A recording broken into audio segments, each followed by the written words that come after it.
De jeunes freeriders ont dévalé les descentes de la route de la Serra au Bourget-du-Lac avec leur long skate ou leur street luge.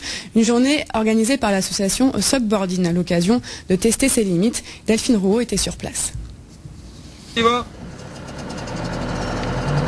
Et c'est reparti pour une nouvelle remontée. Mais ce fourgon ne transporte pas n'importe quoi, ou plutôt n'importe qui, il est rempli de freeriders. Alors pour mieux saisir ce qu'est le freeride, rien de mieux qu'une démonstration.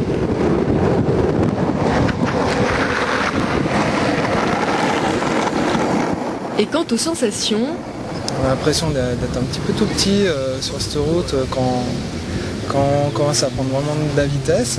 On a le vent qui arrive sur le visage au travers du casque, autour des lunettes là, ou les fleurs qui viennent se mettre dans les yeux qui nous empêchent un peu de regarder.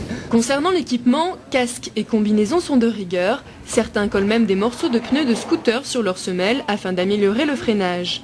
Et pour ceux qui seraient tentés, voici quelques conseils. Tout d'abord, avant de faire de la descente, la première chose à apprendre, c'est apprendre à freiner.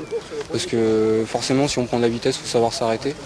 Et donc après seulement, on ira vers de la technique, où on essayera de faire de la recherche de vitesse, se poser bien dans les virages, etc. Mais tout d'abord, vraiment apprendre à freiner. Il faut tout de même savoir qu'il existe des championnats de France de freeride depuis quelques années, mais dimanche le but était bien de se faire plaisir, à tel point qu'il était difficile de se refuser une dernière descente. Voilà, et en football, grosse déception pour les Croix de Savoie.